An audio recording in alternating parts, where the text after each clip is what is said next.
Hello, BookTube, and welcome to yet another honest-to-gosh Friday Reads on this channel, which is a venerable BookTube tradition in which people reflect on their week of reading. It's kind of a benchmark. You made a last week's Friday Reads, now you're making another one, and they look forward to their immediate reading coming up. And they talk about their reading experiences. And they're an enormous amount of fun to watch. They're some of my favorite BookTube watching, and yet I have been remiss in making them. Partly for logistical reasons, because my reading, I do nothing else but read. So the change around isn't very slow. It's in fact very fast, and also part of it is categorical because I still haven't found a way to be comfortable doing explicit book reviews on this channel. It's the oldest reflex that I have. For me, explicit formal book reviews are for newspapers. they are for publication. They're not just for conversation. I need to get over that or figure out a way around it. But for me, the primary draw of Friday Reads is the communal aspect. You feel like you're touching in with friends, and you also get the impression in a lot of Friday Reads that your friends are touching base with other friends.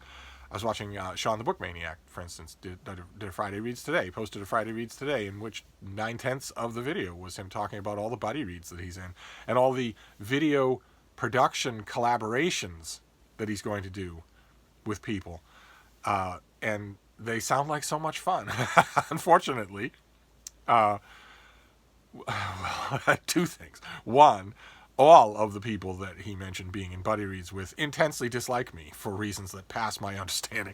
And I guess not everybody can like you, but I don't think I've given any reason for anybody on BookTube to dislike me. And two, buddy reads are impractical for me on pragmatic grounds, because we're just fine out of the starting gate on Voxer. The Voxer voice messaging app is how you do a buddy read. And I'm just fine on Voxer at first. I get into a buddy read with somebody and say, okay, let's pick the book. All right, let's start today. Okay, what'd you think? Well, I finished about an hour ago. No. This is supposed to be a week-long buddy read or a month-long buddy read. No, it doesn't work. I'm done already. And then then it doesn't feel like a buddy read because you're not experiencing the book together, which is, I think, part of the appeal. I wouldn't actually know, since I haven't been in that many buddy reads, and I am sure, 100% positive, that if I asked somebody to be in a buddy read, their answer would be no. It'd be a polite no, because we're a nice group in this little corner of BookTube. But nevertheless, I think that is one of the draws, is that you're experiencing the book together. And that doesn't work. That doesn't work for me. I'm not snatching half an hour of reading the book on a Monday and then going off to 9 hours at a job, and then picking up the kids at school, or making sure that supper is ready for the family, or going out for drinks with friends after work, or anything. I'm not doing any of that. I'm not doing any of that at all. All I'm doing is reading. So it doesn't work logistically, but it is still fun to listen to look at from afar. I want to be in buddy reads. I do. I don't know. Is there a way? I suppose I could just bite the bullet and talk about stuff that I read weeks ago. I could just, it wouldn't be so much a buddy read that it would be a shadow read. You would be reading the book and I would be shadowing along, asking you what you think from segment to segment. That seems more pedagogical than friendly. So that aspect of my Friday reads will not be present. I would love, more than anything, to do a video like Sean's videos. Give such a sense of community. And it's a little bittersweet because there's no greater fan of BookTube community, especially in this little corner of BookTube, than yours truly. So it's a little bittersweet to hear that and not be a part of it, to look at it from the outside in. But aside from buddy reads, I can do most of the rest of a Friday Reads. I'm going to try to do that in this video. So in terms of stats, there's this last week. As of this filming, since my last Friday Reads, I have read 25 books, and I'm hoping to get that up to 27 by the end of today. We shall see. I will show you. I'm pretty sure that I can get that up to 27 by the end of the day. And that makes my stats for January fairly healthy and yet still maddening. That would bring my total number of books for January to 94. 94 books in January is a good total, good enough. But it's frustrating because I can't have writing responsibilities. I have work on deadline today, and errands to run. I cannot possibly get that to an even 100 today. I can't do it, and that's murderously frustrating. So I'm gonna have to work harder on that next month. But there were highlights, and I wanted to show you some of those. Some of them. I don't think it's quite fair to single out the lowlights. I don't know if maybe you think different. Do you want to know the worst book that I read during the week? That doesn't seem quite fair, especially since I'm not reviewing it. I know that it happens on BookTube all the time. People say, well, here's my week of reading, and this is the book I liked the most, and this is the book I didn't like the most, and boy, I didn't like it at all. I didn't care for it whatsoever. I just thought it was dumb. I know people do that on their Friday reads all the time, but I'm a book critic. I'm a regularly publishing professional book critic. I'm one of the only professional book critics left in the English-speaking world. Where I do nothing else. I don't lecture, I don't teach, I don't have a speaking gig, I don't do anything like that. All I do is review books for a living. It just feels wrong for that to be my verdict on a book if the verdict is negative. If the verdict is positive, then I don't think anybody's going to mind. The publicist, the author, the publisher. And if it's positive, I can always follow up with a longer review. But it doesn't feel fair to me to say, well, you know, I read this number of books in the last week, and this one stunk. I know that's a staple of Friday Reads, but that doesn't feel right. So I'm gonna avoid that for now and think about it some more. This is still a work in progress. I plan on never missing a Friday Reads again. So I have the whole year to figure out how to do this in a way that works for me. But I want to show you some highlights from the week. And we'll start with rereads, and two of the rereads are from yesterday. I have that little self-control when it comes to classics. I reread the whole of this. This is the National Geographic Man's Best Friend, the National Geographic Book of Dogs. And I thought I was just going to pop in and read a couple of things. It starts, for instance, with a long essay on professional dog showing, which is not, it's not particularly of interest to me. And there are profiles. There are individual breed profiles all throughout this book, and I have loved all of these dogs. I have face smooched with all of these dogs, but I'm not partisan to a lot. And a lot of the little details, for instance, of a 2-paragraph summary of St. Bernards or German Shepherds are going to be known to me so much that I could actually write the thing myself. But I read them anyway. I read the whole of it anyway, and all the anecdotes and all the stories. And of course, when you get a book like this and you're a veteran dog owner, you turn to your own people. And BookTube, for more years than I can count, when I got a book like this, I turned immediately to the hound section and went to the beagles. Those of you who are new to the channel, or even old to the channel, for a very, very, very long time, since your parents were crawling around on the rug as tiny little burbling babies, for a very, very long time, I have been synonymous among the people who know me with beagles. And not just one beagle, many beagles. It's been synonymous, and friends of mine who have stuck around and who have paid attention have come gradually. They came for 15 years to associate me not with beagles but with a basset hound. I had a pointer who was kind of self-effacing, and I had an absolute diva of a show-stealing basset hound. So people started to associate me with basset hound, but even so, reflexively, it was still beagles. And now, when I had books like this, I would immediately turn to those sections. But now, now I turn to the miniature schnauzer. Look at that. The miniature schnauzer. Can you believe it?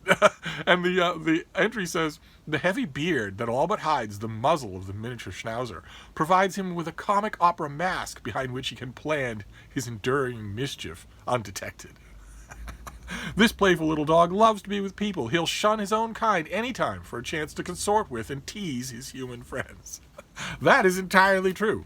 I don't know about the rest of it, but that is entirely true. I have a miniature schnauzer who has no interest whatsoever in other dogs except to order them to walk straighter, to walk faster. You're doing it wrong. But humans? Oh my God.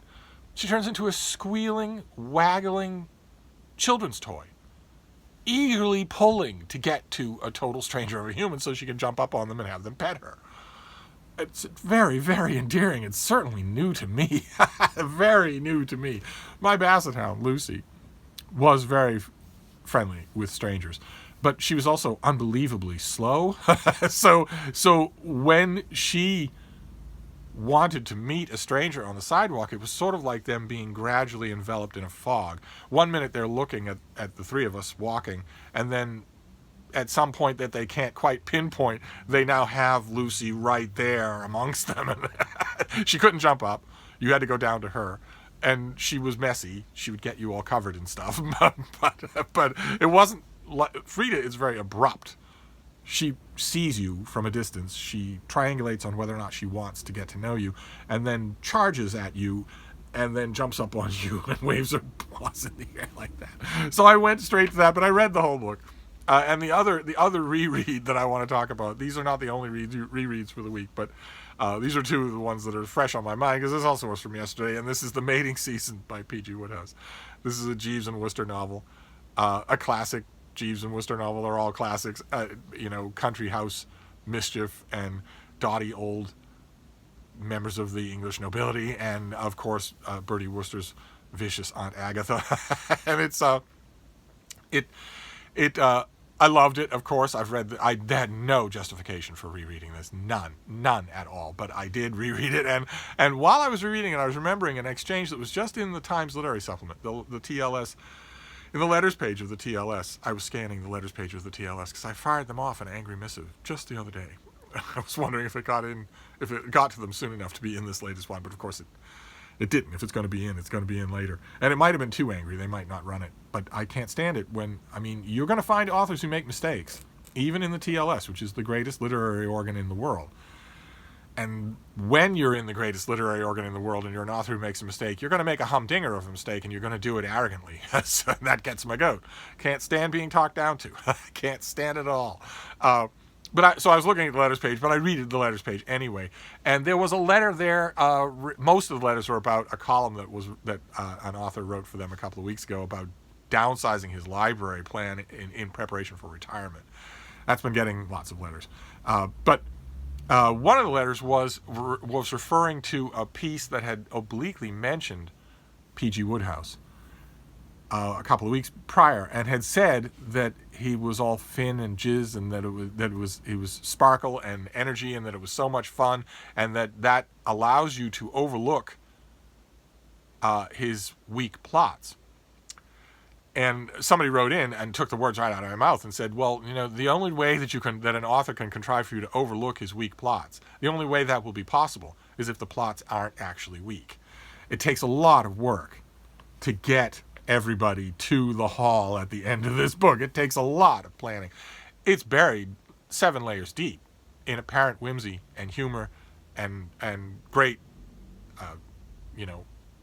stage burlesque characters. But it's still there. And if you've ever tried to plot a novel, you'll know that. You'll spot it in a heartbeat. It is completely unfair to say that P.G. Wodehouse is great on fizz and poor on structure. That just isn't true. But I admit, I was only thinking of that very distantly while I was enjoying the heck out of this thing. Then the next book also counts as rereading, but it also counts as new reading as well. It really is both, and it leads us into a trio of similar kinds of books. This is by James Wood. This is Serious Noticing. Collected essays, prefaces, book reviews, literary pieces, whatnot, that he wrote over the course of a decade. And the reason I call it rereading is because I read all of these things before. I thought that I'd only read a few of them, but it turns out I read everything in here before. This is a selection of highlights, and I guess James Wood and I must think a bit alike about his prose, because I had read everything that was in here. But as I've mentioned on this channel before, reading everything just at a blast, at a trot, instead of once a month here and there, really does give a different impression. I started to learn more about what this critic values and what he doesn't. This time around, I noticed, I don't want to say limitations, because he's a very, very good reviewer. He's a very good reader. But I noticed some gimmicks, some things that they crop up too often to be accidental and too regularly to be occasional. They are When this author is preparing for a piece, let's say he's going to write a piece on Lord Byron. When he's preparing for a piece, when you are doing this, when you are preparing for a piece, you've got 3,000 words, and you've been commissioned, money's on the table, and you've got a rough deadline, and you don't really want to miss it. When you're preparing for a piece like that, you will research. If you're good, if you're conscientious of what you do, and James Wood is, you will do some research. You will go to your shelves and pull down books that might help you. You will go to the Rose Reading Room of the New York Public Library and ask for books that might help you, or whatever your local library is, and you will cover the ground, both to remind yourself of the stuff that you've forgotten and to inquire after specific items that you're going to want to address. But when you're done with that and the time comes, I know of almost no book writer, book critic, writer, book reviewer, or anything like that in my profession, basically the broad range of my profession. I know virtually no one these days who leaves their research material open in front of them. You reach a point where you are at launch, and then you are done checking your fuel reserves. Once you launch, you write, and you don't check your research again. And in the course of the writing, if you come across something that you didn't prepare for, you have a number of options to deal with that. Because it seems to be, I don't know anything about James Wood's compositional habits, so I could be wrong about this. I'm just going on the impression I got from reading these things tale after tale after tale. You have a number of options when you get to that point. Option number one, of course, is to go back to your research material and fill in that blank. But usually you reach a point where you say, all right, I have sunk in as much time as the money on the table is worth. So this is as much of my time as I'm giving. When you work as a freelancer, when you work on your own hook, that starts to be how you measure things. You measure, well, how much of my time is this going to cost? And that's actually a way that you should measure everything. That was one of the things that irritated me about working in retail, is that so many of my coworkers in retail did not value their time. Is the money you're getting for this 8 hours here actually worth the time you're spending? For me, it was, because I was talking with book people. I was talking with customers all day long. But a lot of people, I didn't see it. Maybe they thought so. Maybe we measured it differently. But when you're commissioned to write a piece like this and you get to that point and you launch, usually the route you take when you encounter a lacunae is not the self-evident route, which is to go back and fill it. You usually don't do that. What you'll do at that point is either A, realize that you don't know anything about this particular thing that has cropped up in the course of your writing and change the course of your writing so that you don't even mention it, so that it isn't involved. Or B, admit that you don't know what it is. The standard reviewer speak for that is the subject is murky or something like that, when actually a lot of times the subject is not murky. It's just that you're not going to go back to the library, that's all. Or you will raise it as a question, and you will imply that you know the answer, but you won't state the answer. Instead, it'll be an active engagement part of the piece. And I noticed in reading these things back to back to back that Wood likes the second approach. He will not, I get the impression, again, I don't know how he works at all. I get the strong impression that he will not go back and do further research once he's done with what seems like a huge amount of research to start with.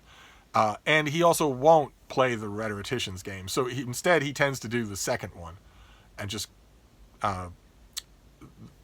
avoid. There are lacunae in here that are very interesting to watch. When he raises a subject, like what is the subject? Don Quixote. There was another one that really got to my got my attention. I think it was okay. I'm not finding it here. But there was it's V.S. Naipaul. His an excellent essay on V.S. Naipaul that is careful. Now, it could be careful just because he's a careful writer, but I read pieces like that read to me this time around differently than, for instance, his famous piece on Cormac McCarthy's crappy novel The Road, which to me seemed like it was written from a stance of complete command. I know this author and I know this book perfectly. To me, I sensed a register tone in the pieces where that was true versus the ones where it wasn't. And to me, because I was reading them all in one book instead of over the course of a decade, it was more noticeable this time around. And then the second book on this subject will launch into the books from this week that are not rereads. The second book, roughly on this subject, is full of, or should be full of, all the kinds of considerations that I was just talking about for what reviewers do on the pragmatic level, what they think and what they do and how they work at their job. And yet, it really wasn't. It really wasn't. It was, a friend of mine referred to it as a huge missed opportunity of a book, and I agree. This is Philippa Chong. This is Inside the Critics Circle, book reviewing in uncertain times, which should have been an absolute home run for me. The author talks anonymously. She doesn't talk to them anonymously. They're not deep-throated in a basement in a trench coat. But she hides the identities of the critics that she's talking to. She talks to a whole bunch of people about what it's like to be a book reviewer in America. Now, I know quite a few book reviewers right now in America who are either prolific or who are, like myself, professional, don't do anything else. And none of them were contacted for this book. Now, it could be that they were told that if someone asks you, that you must deny it, that this is confidential. You can't have it spread around that you were critic X, Y, or Z in this book. But I don't think so. Not in all cases. I think that quite a few people who are very prominent in the field were not contacted for this book. Not that makes a difference. Not a crucial difference in terms of what's being discussed here, but it does that, plus the anonymizing of the sources and the anodyne nature of a lot of what the sources say, made this feel blunted. The whole thing felt blunted. I tell you more direct, pragmatic truth about what an actual reviewer thinks and does than you will learn in a book that's about that. Some of the reflections in here were very, very interesting. The main thing that the book is concerned with is the nature of whither the book review would have been the subject of the essay, 50 years ago when Elizabeth Hardwick actually wrote it. It'd be whither the book review. Where is it going? What is the future of the book review, of the actual formal book review, and what purpose does it serve? And I would have been much happier if this book had pursued that with people on the record at a whole bunch of the places that are causing that question to come up in the first place, namely Goodreads and Amazon, where the critics aren't professional, but those reviews are consulted far more often than professional reviews are, far more often. Maybe the professional reviews have more sway in the publishing industry. No Goodreads review by, Teuton 1427 is going to make it to the paperback cover of a book, whereas anything that the New York Times writes will, or the Washington Post, or the Wall Street Journal, even the Christian Science Monitor, if they have a reviewer who's omniscient enough. But not any of those anonymous reviewers. They won't be on the paperback, in other words, but they're the ones that readers consult far more than they do. I have a loyal readership. I would say I have about as loyal a readership as any professional book critic does, or any regularly publishing book critic does. I've been writing book reviews now for well over 10 years. I had a kernel of dedicated followers right from the beginning. That kernel has only grown. I'm on a couple of different continents. And far more importantly than that, a point that comes up in this book quite a bit, I'm trustworthy. It's the people who have followed my reviews, the people who follow my reviews, who subscribe to journals where my reviews regularly appear, to show their support and to make sure they don't miss anything. Those people are doing that not because I'm paying them or because they are romantically aroused by my visage. No, they're doing that because in over a decade I have almost never led them wrong. That's important, and you build that up over time. That kind of trust is important. And it would be nice if that had been hit a little harder in this book, because except in very rare instances, that is not true in the very famous, the very high-profile amateur venues like Amazon and Goodreads, where you aren't, except in most cases, most people are not going to remember whether or not they've read a review by, anonymous username more than once. They're just going to look at the star ratings, the aggregations, and maybe the top 2 or 3 reviews, and they're not going to pay attention to who the review is by. It's a totally different world when you have a byline in a paper. Then people are not just reading what you write, they're also associating it with you. I guess what I'm trying to say is that I understand why the interviews were anonymous. I understand that. I understand why a lot of even the anonymous interviewees blunted a lot of what they said. I understand that. It's a very touchy world. It's a world that newspaper circulation is in most cases down. Independent book sections are in most cases stripped or gone. It's drastically different than it looked even 10 years ago. That's a volatile environment. You don't want to be going out on a limb, naming names or naming your own name. But because of that, this felt very blunted. It will give you, if you're interested in this world, and I don't think anybody is, I'm pretty sure the only people who are reading this from front to back are book critics. But if you're interested in this world, you'll find it fascinating. I did. But it is purely insider baseball, I would think, for most people. Although maybe you never know. you never know. I have just recently been made aware of the fact that some people out in the general public think that book review sections decide which books they'll review because people send them money. Because people just send them a check. Here you go. Here's a check. Review this book. That's not how it works. So if people can think that, maybe a lot of what's in this book will come as a surprise to them. And then the next book, the last of this trio, is also on the literary world, and we've seen this on this channel. This is Jordan Alexander Stein's When Novels Were Books, which I really liked. Let me give you a bit here. Literary scholars have explained the rise of the Anglophone novel using a range of tools, from Ian Watt's theories to James Watt's inventions. That's clever, but you'd have to know what both those people are. Ian Watt wrote a famous book on the novel. And James Watt, I think, created the steam engine. Contrary to established narratives, When the Novels Were Books reveals that the genre beloved by so many readers today was not born secular, national, middle class, or female. And the point there is that it quickly became all of those things, but that it wasn't born that way. And as literary history goes, especially, 2 centuries, a literary history of 2 centuries ago, this was fascinating. A little bit on the stodgy side, but fascinating. And that was a trio of literary-themed books, one of which, the James Wood, I counted also as a reread. And then we'll move on to a few more books for my Friday reads here. I want to show you the book that I wrestled with the most this week. It was technically also a reread, but it's so deep that I spent a lot of time with it. And it's this. We've seen it already. It's John Tooke's Dante. This is a big, thick thing from Princeton University Press, and it at one point, I think in the jacket copy or the publicity sheet, it's referred to as an intellectual life of Dante, an intellectual biography. And I've seen a lot of those. I've read a lot of those. Sebastian de Gracia did a fantastic intellectual biography of Machiavelli called Machiavelli in Hell, for instance. Serge Bramley's book on Leonardo da Vinci was, I think, largely an intellectual biography, worked really well.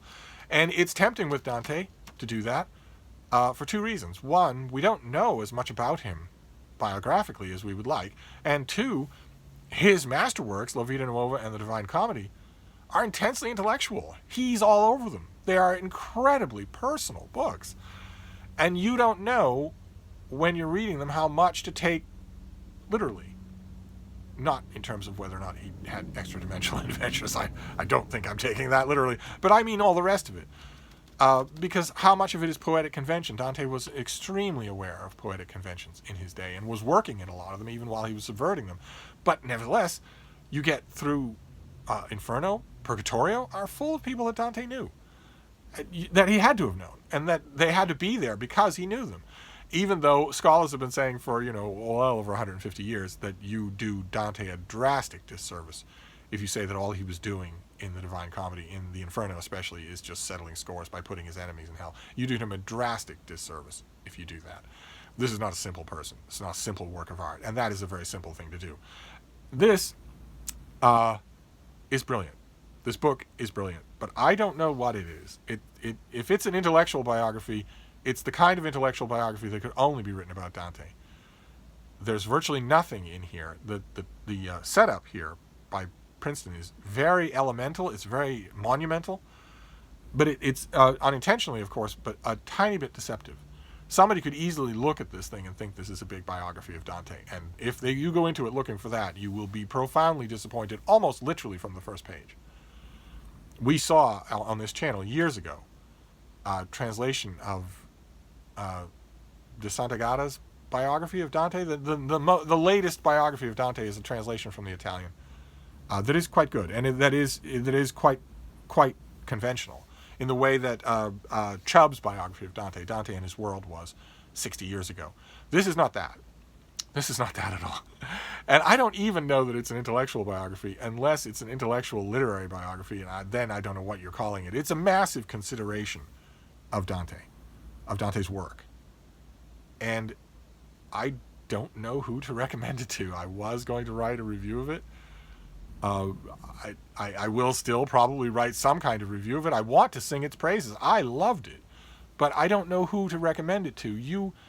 The author offers all of the quotes from Dante in Italian. He offers translations in the footnotes on that page, so you're not flipping all around. You can read the English, the author's translation of what but he puts the quotes on the page in Italian, and then just delves incredibly deeply into the literary resonances of this author. So, if you know Dante really well, especially if you know Dante really well in Italian, but even if you're a monoglot English reader but you've studied Dante, not just read the Inferno because it was fun or it was a booktube readathon or a buddy read with people who don't hate me, that won't be enough. You need to have studied Dante. You need to know him well, because this author doesn't pause at all. He doesn't slow down at all. I was put to my paces, and I know Dante really well. So this was the book for my Friday reads that I spent the most time with. And even though I'm done with it, and I'm sure, I mean, it's only January 31st, but I'm positive that this will be one of the most impressive books I read this year.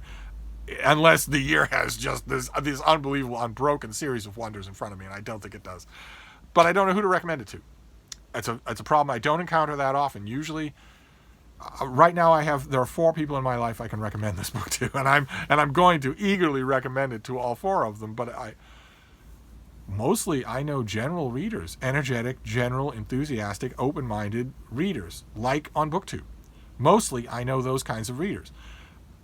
I spend most of my reading time with those kind of readers. I write for those kind of readers. It's very seldom that a book will come along that engages me on a level that I don't usually share with those readers, and this is one of them. So I'm kind of at a loss. I've been reviewing books for so long that it feels strange to read and love a book but not be able to recommend it. Because being able to recommend a book is not just about the worth of the book. It has a direction. It doesn't just have a beginning point, it has an end point as well. You don't recommend War and Peace to a preschooler, even though you recommend War and Peace. This is the same thing. You have to have an audience in mind to recommend it to, and my audience, the readers, all told, collectively in all of my venues, it's probably about 250,000 people. I know those readers, and they'll be interested to know that it impressed me, but they would never read it themselves. Anyway, that was the most head scratcher of a book that I read this week, and that I reread this week, and I've been working on it. And I'm going to have to actually make an effort to pull away from working on it, because I've got other stuff to do. I can't just spend the rest of the winter working on John Tooke's Dante. So, but then I want to show you highlights, 2 highlights. Probably my favorite things that I read this week. The first one is a novel. We've seen it on this channel before. This is Elizabeth Cook's novel Looks, which is partly set in Tudor England and partly set in biblical times and partly set in... It wanders all around in its narrative focus, and it does so very controlledly, very precisely. This is a much bigger book than her book Achilles that you might remember. And I think, in parts, absolutely wonderful. One of the main characters is Thomas Wyatt, the Tudor poet. There's a neat bit here I want to read you. It is in verse, a song of a kind, that he most hears himself, even when he has Englished other poets and tried most closely to adhere to the lineaments of another's words. His own voice, very different from that of Petrarch or Boethius, would breathe through with the rhythms of his native speech. He would hear the weight and cadence of his own, as yet unvoiced, truth. In that narrow space between the song found and the song made lay the shape of his nature. There he heard the grain of a voice as inseparable from him as his shadow. Now, I realize that my reading voice is not as good as Sean the Book Maniac's, but nevertheless, this book is full of stuff like that. So I just loved it. Absolutely loved it. And then in terms of the highlight of nonfiction for this week, this is another one that I'm wrestling with, and it's by no means a simple enough book to just read through and make a verdict on. So I've been sitting down with a lot, and it's not a savory subject at all. It's one we've seen on this channel before. It's Magda Teeter's book Blood Libel, On the Trail of an Anti-Semitic Libel, and it's all about. See, you got my I've got notes all throughout here, marginalia, bookmarks, dog-eared pages, everything. This is a study of a very pernicious kernel of anti-Semitism, where it came from, where it originated, the blood libel that Jews used the blood of Christian children in religious rituals, and how it survived, and even where it transmutes into the present day. And it's all just, it's incredibly soiling to read, just incredibly soiling. But this author does a brilliant job. This is a brilliant, brilliant book on a horrible subject, but a brilliant book. I'm still, actually, as of this Friday Reads, I am still working on it. And that is the week that was. And now, just to wrap this up, I'll also have to try to work on getting my Friday Reads to be shorter. So we'll go through these quickly. I want to show you the books that I will be reading today. I figure a Friday Reads, I can't make ironclad promises for the weekend. I can't make ironclad promises for the rest of the week. But today, I can account for today. So today, I want to show you the books that I'm going to be reading. The first two are very small. They're from Bloomsbury's Object Lessons series.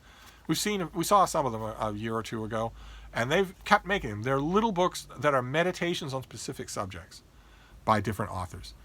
And as with any series like that, you're going to have strong entries and weak entries. I admit, for Object Lessons, quite a few of the entries that I have read, I haven't read them all, quite a few of them have not been strong. They've been a little too whimsical for my taste. But I have two of them coming up that I have high hopes for. The first one is by Steve Mentz, and it is Ocean. See, this is what it is. Just a tiny meditation on ocean, what it is, where it fits in the culture, how we think of it, anecdotes about it, that sort of thing. This one is Ocean, and the next one is Eric Anderson, and it is Bird. So I'm gonna read these two little meditations in the Object Lesson series, and then another one that is very late. The book has a publication date of 10 days ago, and January is almost done. I don't want to read a January book in February if I can help it, and that is The Mitford Scandal by Jessica Fellowes. It's the third book in the Mitford Sisters series, and I haven't read it yet. So I need to do that today, and these are not going to take long, right? These are not going to take me long.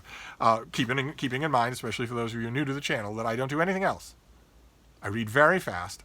I don't get distracted. I don't sub-vocalize. And I don't do anything else. So these are not going to take me very long.